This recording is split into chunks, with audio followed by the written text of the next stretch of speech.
Year-long Bible reading, Day 95, 2 Samuel chapter 14 through chapter 16.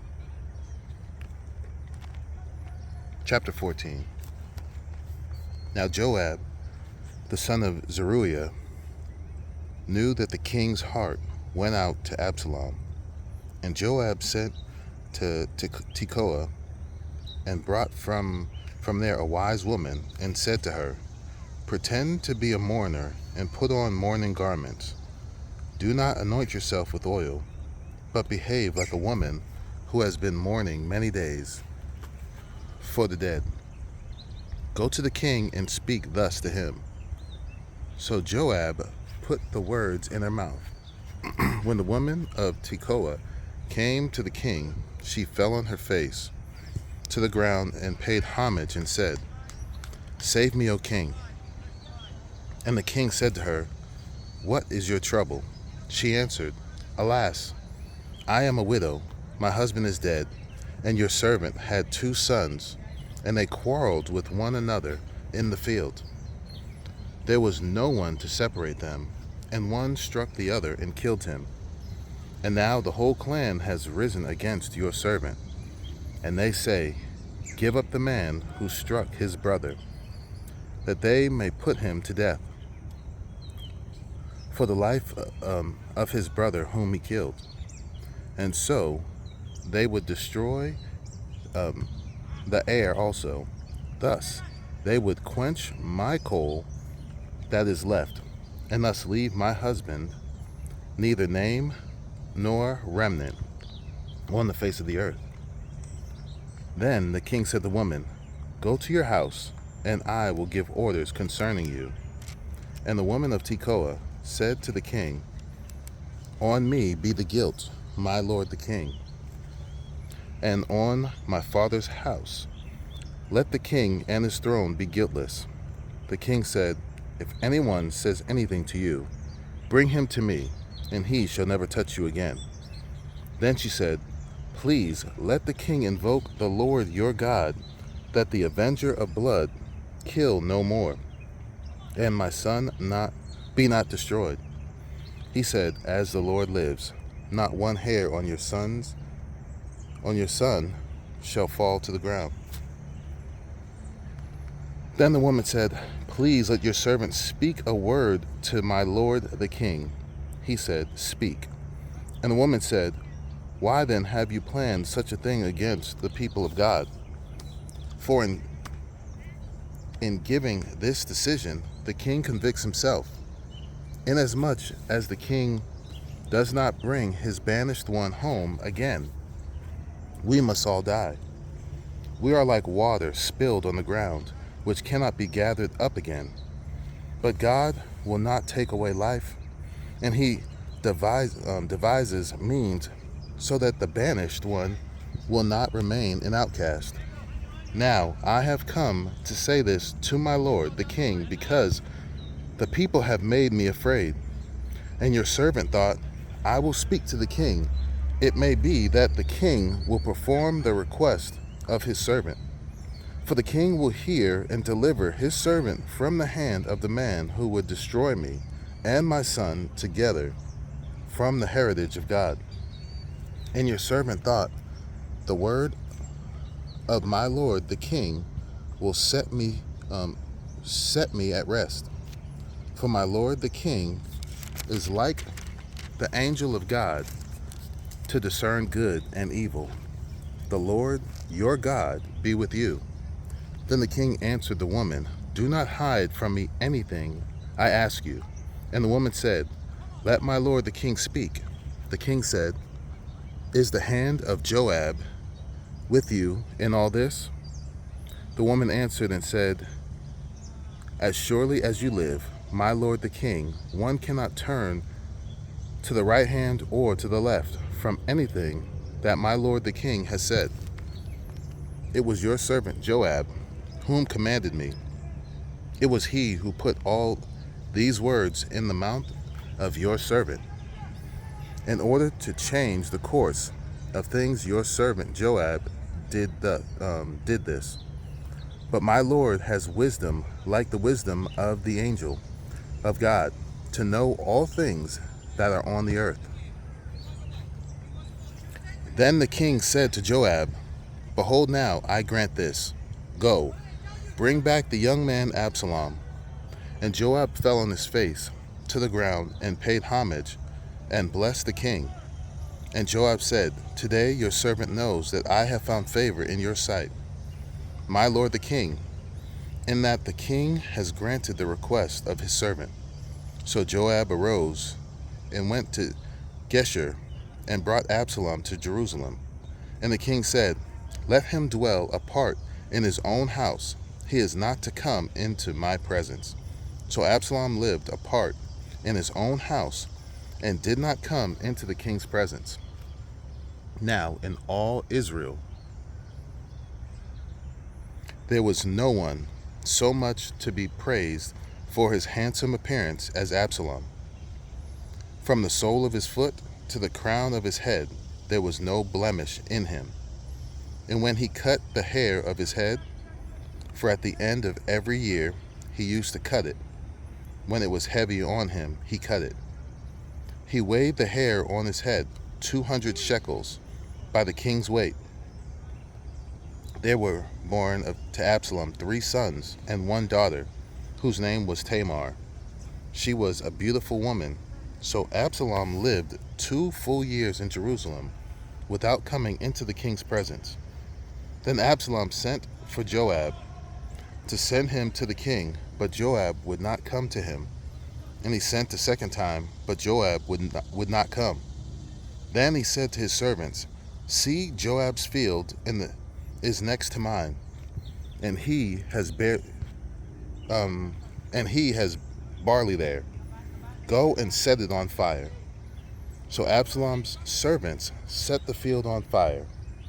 Then Joab arose and went to Absalom at his house and said to him, Why have your servants set my field on fire? Absalom answered Joab, Behold, I sent word to you, Come here that I may send you to the king, to ask, Why have I come from Geshur? It would be better for me to be there still. Now, therefore, let me go into the presence of the king, and if there is guilt in me, let him put me to death. Then Joab went to the king and told him, and he summoned Absalom. So he came to the king and bowed himself on his face to the ground before the king, and the king kissed Absalom. Chapter 15. After this, Absalom got himself a chariot and horses, and 50 men to run before him. And Absalom used to ride early and stand beside the way of the gate. And when any man had a dispute to come before the king for judgment, Absalom would call to him and say, From what city are you? And when he said, Your servant is of such and such tribe in Israel, Absalom would say to him, See, your claims are good and right, but there is no man designated by the king to hear you. Then Absalom would say, Oh, that I were judge in the land. Then every man with a dispute or cause might come to me, and I would give him justice. And whenever a man came near to pay homage to him, he would put out his hand and take hold of him and kiss him. Thus Absalom did to all of Israel who came to the king for judgment. So Absalom stole the hearts of the men of Israel. And at the end of 4 years, Absalom said to the king, Please let me go and pay my vow, which I have vowed to the Lord in Hebron. For your servant vowed a vow while I lived in Geshur in Aram, saying, If the Lord will indeed bring me back to Jerusalem, then I will offer worship to the Lord. The king said to him, Go in peace. So he arose and went to Hebron. But Absalom sent secret messengers throughout all the tribes of Israel, saying, as soon as you hear the sound of the trumpet, then say, Absalom is king at Hebron. With Absalom, went 200 men from Jerusalem who were invited guests, and they went in their innocence and knew nothing. And while Absalom was offering the sacrifices, he sent for Ahithophel, the Gilonite, David's counselor, from his city Gilo.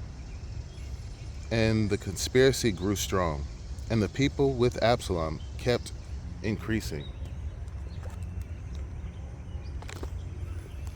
And the messenger came to David, saying, The hearts of the men of Israel have gone after Absalom.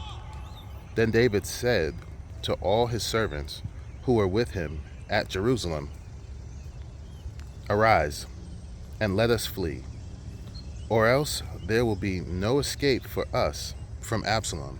Go quickly, lest he overtake us quickly, and bring down ruin on us, and strike the city with the edge of the sword. And the king's servants said to the king, Behold, your servants are ready to do whatever my lord the king decides. So the king went out, and all his household after him. And the king left 10 concubines to keep the house. And the king went out, and all the people after him, and they halted at the last house.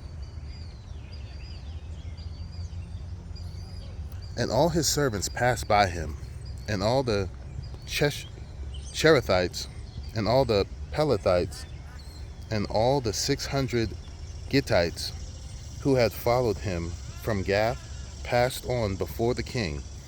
Then the king said to Ittai the Gittite, Why do you also go with us? Go back and stay with the king. For you are a foreigner and also an exile from your home.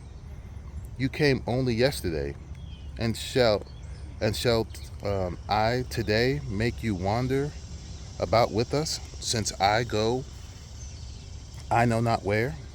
Go back and take your brothers with you, and may the Lord show steadfast love and faithfulness to you. But Ittai answered the king, As the Lord lives, and as my lord the king lives, wherever my lord the king shall be, whether for death or for life, there also will your servant be. And David said to Ittai, Go then, pass on. So Ittai the Gittite passed on with all his men and all the little ones who were with him. And all the land wept aloud as all the people passed by.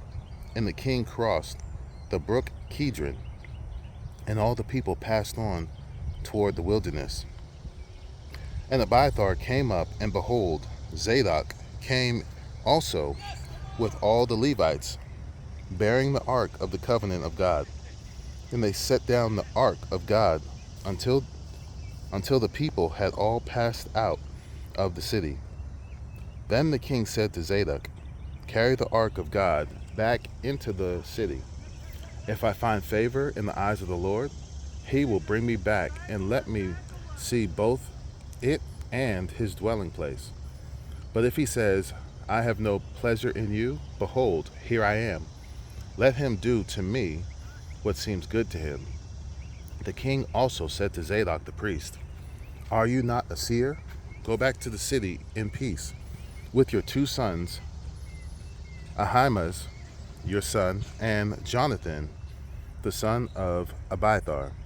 See, I will wait at the fords of the wilderness until word comes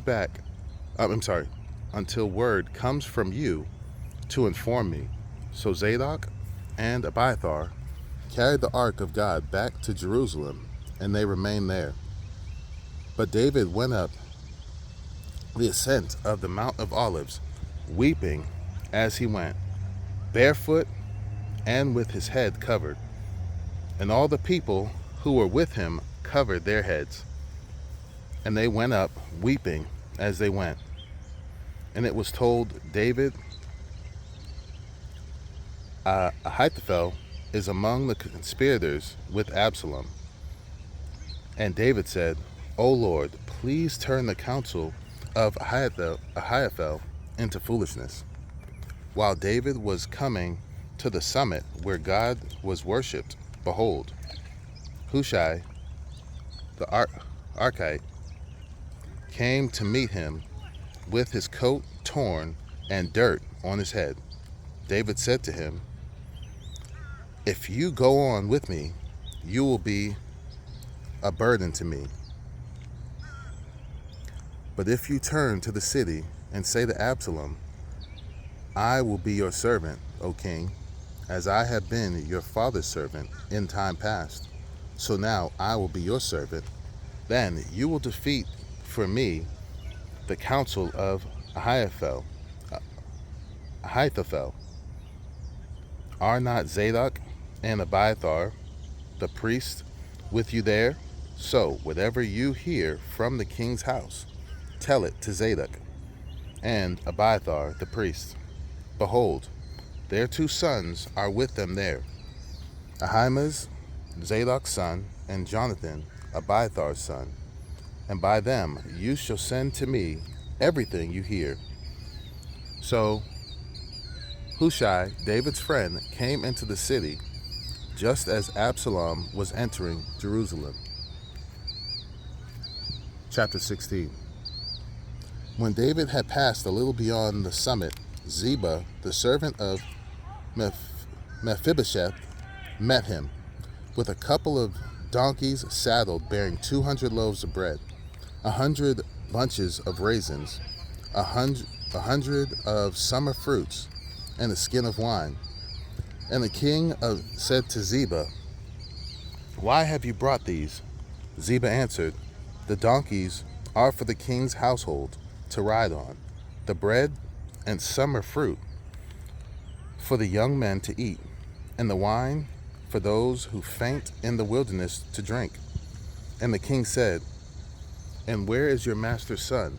Ziba said to the king, Behold, he remains in Jerusalem. For he said, Today the house of Israel will give me back the kingdom of my father. Then the king said to Ziba, Behold, all that belonged to Mephibosheth is now yours. And Ziba said, I pay homage. Let me ever find favor in your sight, my lord the king. When King David came to Bahurim, there came out a man of the family of the house of Saul, whose name was Shimei, the son of Gera. And as he came, he cursed continually. And he threw stones at David, and at all the servants of King David, and all the people, and all the mighty men were on his right hand and on his left. And Shimei said, as he cursed, get out, you man of blood, you worthless man. The Lord has avenged on you all the blood that the house of Saul, in whose place you have reigned, and the Lord has given the kingdom into the hand of your son Absalom. See, your evil is on you, for you are a man of blood. Then Abishai, the son of Zeruiah, said to the king, Why should this dead dog curse my lord the king? Let me go over and take off his head. But the king said, What have I to do with you, you son of Zeruiah? If he is cursing because the Lord has said to him, Curse David, who then shall say, Why have you done so? And David said to Abishai and to all his servants, Behold, my own son seeks my life. How much more now may this Benjaminite leave him alone and let him curse? For the Lord has told him to. It may be that the Lord will look on the wrong done to me, and that the Lord will repay me with good for his cursing today. So David and his men went on the road, while Shimei went along on the hillside opposite him and cursed as he went, and threw stones at him and flung dust. And the king and all the people who were with him arrived weary at the Jordan, and there he refreshed himself. Now Absalom and all the people, the men of Israel, came to Jerusalem, and Ahithophel with him. And when Hushai the Archite, David's friend, came to Absalom, Hushai said to Absalom, "Long live the king! Long live the king!" And Absalom said to Hushai, "Is this your loyalty to your friend? Why did you not go with your friend?" And Hushai said to Absalom, "No, for whom the Lord and this people and all the men of Israel have chosen, his I will be, and with him I will remain. And again, whom shall I serve? Should I not be his son? As I have served your father, so I will serve you." Then Absalom said to Ahithophel, "Give your counsel. What shall we do?" Ahithophel said to Absalom, "Go into your father's concubines, whom he has left to keep the house, and all Israel will hear that you have made yourself a stench to your father, and the hands of all who are with you will be strengthened." So they pitched the tent for Absalom on the roof, and Absalom went into his father's concubines in the sight of all Israel. Now, in those days, the counsel that Ahithophel gave was as if one counseled the word of God. So was all the counsel of Ahithophel esteemed, both by David and by Absalom.